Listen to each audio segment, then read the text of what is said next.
Hi hello friends, എല്ലാ കൂട്ടുകാർക്കും നാളത്തെ എപ്പിസോഡിൻ്റെ റിവ്യൂയിലേക്ക് സ്വാഗതം. അങ്ങനെ നമ്മുടെ മഹേഷ് ആണെങ്കിൽ ചിപ്പിനെ വഴക്കൊക്കെ പറഞ്ഞ് ആകെ വിഷമിച്ചിരിക്കാട്ടോ. രാത്രി ഒന്നും മഹേഷിന് ഉറങ്ങാനേ പറ്റുന്നില്ല. മഹേഷിന് ഇത് എന്താ സംഭവിച്ചെന്ന് അറിയാനായിട്ട് ഇഷിതക്ക് ഒരു സമാധാനമില്ല. ഇഷിത മഹേഷിൻ്റെ അടുത്തേക്ക് പോകുന്നുണ്ട്. ആ സമയത്ത് മഹേഷ് ആണെങ്കിൽ കണ്ണാടി നോക്കിയിട്ട് തൻ്റെ മുഖമൊക്കെ നോക്കിക്കൊണ്ടിരിക്കുകയാണ്. മൂക്കും കണ്ണും ഒക്കെ ശരിക്കും നോക്കുന്നുണ്ട്. ശേഷം ആകാശിൻ്റെ മൂക്കും കണ്ണും ഒക്കെ ഒന്ന് നോക്കുക കേട്ടോ. അതായത് ആലോചിച്ച് നോക്കുകയാണ്. പിന്നീട് ചിപ്പിനെയും ആലോചിക്കുന്നുണ്ട്. എല്ലാം കൂടിയായിട്ട് മഹേഷിന് ദേഷ്യം വരാണ്. അവിടെ ഉണ്ടായിരുന്ന കണ്ണാടിയൊക്കെ എടുത്ത് പൊട്ടിക്കും കേട്ടോ മഹേഷ്. പെട്ടെന്ന് തന്നെ ഇഷിത റൂമിലേക്ക് വരുന്നുണ്ട്. മഹേഷ് എന്തൊക്കെയാണ് കാണിക്കണത്, എന്താ മഹേഷിന് സംഭവിച്ചത് എന്ന് ചോദിക്കുമ്പോൾ എനിക്കൊന്നുമില്ല, എനിക്ക് കുറച്ച് സമാധാനം വേണം, ഈ റൂമിൽ നിന്ന് ഒന്ന് ഉറങ്ങി പോവാവോ എന്ന് ചോദിക്കുകയാണ്. മഹേഷ് നോക്ക്, മഹേഷ് മോളോട് വളരെ ക്രൂരമായിട്ടാണ് സംസാരിച്ചുകൊണ്ടിരിക്കുന്നത്.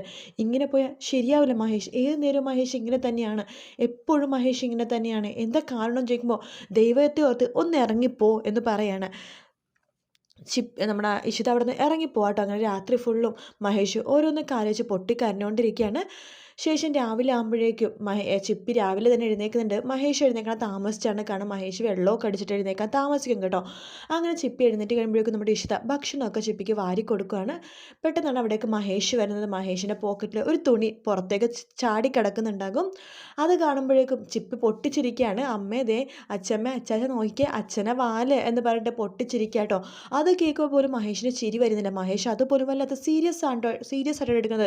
സ്റ്റോപ്പ് ഇറ്റ് എന്നൊക്കെ പറഞ്ഞിട്ട് വളരെ ദേഷ്യത്തിൽ ചിപ്പീനൊന്ന് നോക്കിയതിന് ശേഷം ആ കർച്ചീഫ് എടുത്ത് വലിച്ചെറിഞ്ഞിട്ട് അവിടെ നിന്ന് വാതിൽ തുറന്നിട്ട് അങ്ങോട്ട് പോകുക കേട്ടോ. മഹേഷ് ഇതെന്താ സംഭവിച്ചെന്ന് അറിയാണ്ട് ഇഷിതയും വീട്ടുകാരും ആകെ വിഷമിച്ചിരിക്കുകയാണ്.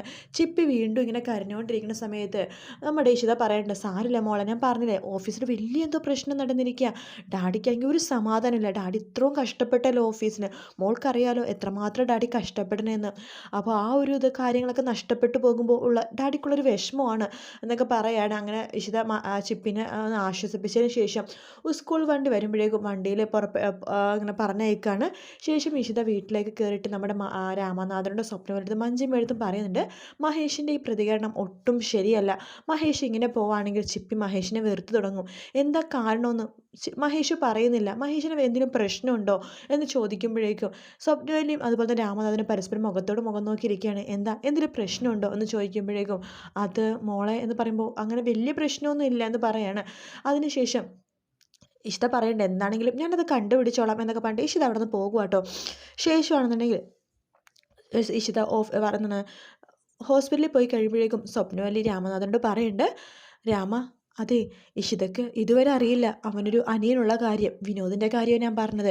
ഇനി വിനോദിൻ്റെ എന്തെങ്കിലും പ്രശ്നമാണോ ചോദിക്കുമ്പോൾ അങ്ങനെ ആവാൻ വഴിയില്ല, അങ്ങനെ എന്തെങ്കിലും പ്രശ്നമാണെങ്കിൽ അവൻ നമ്മളോട് പറഞ്ഞേനേലോ. പിന്നെ വിനോദിൻ്റെ കാര്യം ഇഷിത അടുത്ത് പറയാതിരിക്കണം, നല്ലതല്ല. അവളും അവളുടെ വീട്ടുകാരും നാളെ ഈ കാര്യം അറിഞ്ഞാൽ എന്ത് ചോദിക്കും, ഇങ്ങനത്തെ ഒരു അനിയൻ ഉണ്ടായിട്ട് എന്തിനെ മറച്ചു വെച്ചത് എന്നൊക്കെ ചോദിക്കും, അനിയൻ എന്താ കാണിക്കാത്തത്, അനിയനായിട്ടുള്ള പ്രശ്നം എന്താണ്, എല്ലാം തന്നെ അവർ ചോദിക്കും. അതുകൊണ്ട് ഇഷിതടുത്ത് വിനോദിൻ്റെ കാര്യം പറയണത് നല്ലത് എന്ന് രാമനാഥൻ പറയണം. സ്വപ്നവല്ലി പറയണ്ട്, വേണ്ട ഇപ്പം എന്തായാലും പറയണ്ട, കുറച്ച് കഴിയട്ടെ പറയാം എന്നൊക്കെ സ്വപ്നവല്ലിയും പറയാം കേട്ടോ. അതിനുശേഷം രാത്രി ആകുമ്പോഴേക്കും മഹേഷ് ഭയങ്കര താമസിച്ചാണ് വരുന്നത്. മഹേഷ് അപ്പോഴും കുടിച്ചും ഒക്കെ ആട്ടോ വരുന്നത്. സിപ്പി നല്ല ഉറക്കമാണ്. മഹേഷ് റൂമിൽ കിടന്നിട്ട് കുടിച്ചിട്ട് കണ്ണാടിയിൽ തന്നെ നോക്കിക്കൊണ്ടിരിക്കുകയാണ്. എന്നിട്ട് ഈ ആകാശ് പറഞ്ഞ കാര്യം ഇങ്ങനെ ആലോചിച്ചുകൊണ്ടിരിക്കുക കേട്ടോ. ചിപ്പിന്ന് ശരിക്കും നോക്കിയേ, എൻ്റെ കണ്ണും മൂക്കും അല്ലേ അവൾക്ക് എന്നൊക്കെ പറഞ്ഞ കാര്യം ഇങ്ങനെ ആലോചിച്ച് വീണ്ടും വീണ്ടും ദേഷ്യം വന്നിട്ട് ഇങ്ങനെ കരഞ്ഞുകൊണ്ടിരിക്കുകയാണ്. ഇഷിത റൂമിലേക്ക് വരുന്നുണ്ട്. മഹേഷ് സത്യം പറ മഹേഷ്, എന്താ പ്രശ്നമെന്ന് ചോദിക്കുമ്പോഴേക്കും ഒന്നുമില്ല എന്ന് പറയാണ്. മഹേഷിനെ പൊട്ടിക്കരയണമെന്ന് ആഗ്രഹമുണ്ടല്ലേ, എന്തിനാ മഹേഷ് ഇങ്ങനെ ഉള്ളിൽ തീ തിന്നിങ്ങനെ ജീവിക്കണത്, മറ്റുള്ളവർക്ക് തുറന്ന് പറഞ്ഞൂടെ.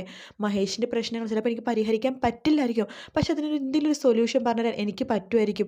അതുകൊണ്ട് എന്നോട് തുറന്ന് പറ മഹേഷ്, എന്താ കാര്യം എന്ന് ചോദിക്കുകയാണ്. പെട്ടെന്ന് തന്നെ മഹേഷ് ഞാനത് പൊട്ടിക്കരഞ്ഞോട്ടേടോ എന്ന് ചോദിക്കുകയാണ്. മഹേഷ് കരഞ്ഞോ, അങ്ങനെയെങ്കിലും മഹേഷിൻ്റെ വിഷമമൊന്നും മാറട്ടെ എന്ന് പറയാണ്. അങ്ങനെ മഹേഷ് പൊട്ടിക്കരയാണ്. ഇഷിത മഹേഷിനെ പിടിച്ച് കട്ടിലേക്ക് ഇരുത്തുന്നുണ്ട്.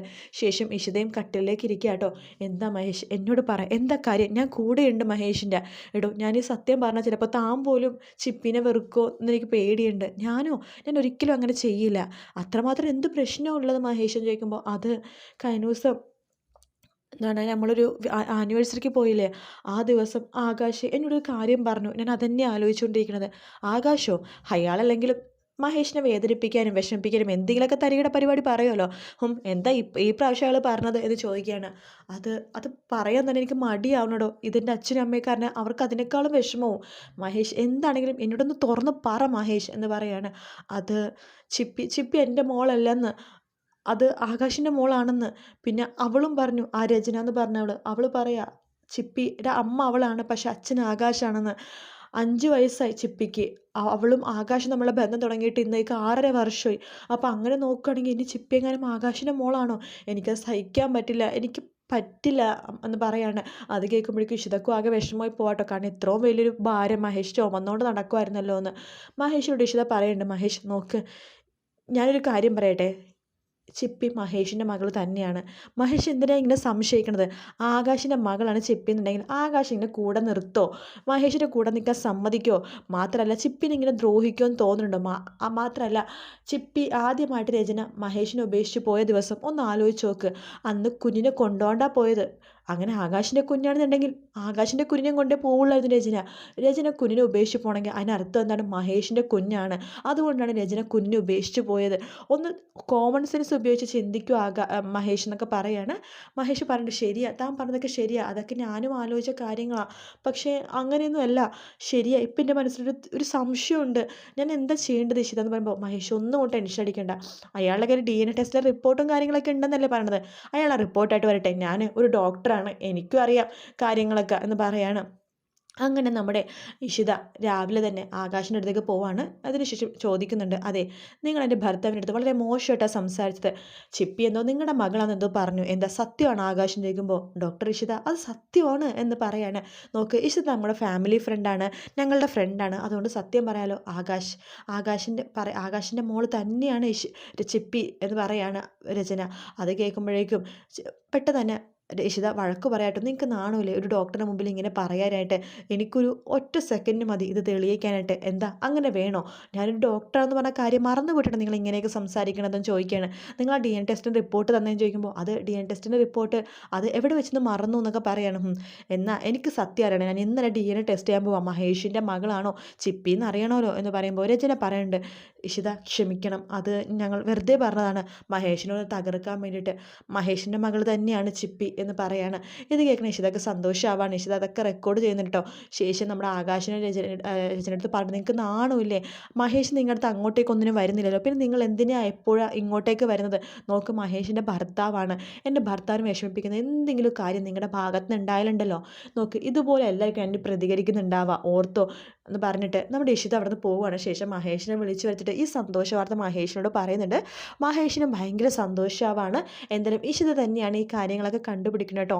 അങ്ങനെ നാളത്തെ പ്രൊമോയിൽ കാണിക്കുന്നത് ഈ ഭാഗങ്ങൾ തന്നെയാണ്. ചിപ്പിനെ പിന്നെ മഹേഷ് വഴക്ക് പറയണതും അതുപോലെ തന്നെ പൊട്ടിക്കരയണമെങ്കിൽ പൊട്ടിക്കരയോ മഹേഷ് എന്നൊക്കെ ഇഷിത പറയുന്നില്ലേ, ആ ഭാഗങ്ങളൊക്കെ നാളത്തെ പ്രൊമോയിൽ കാണിക്കുന്നത്. മറ്റൊരു വീട്ടിൽ നാളെ കാണാൻ.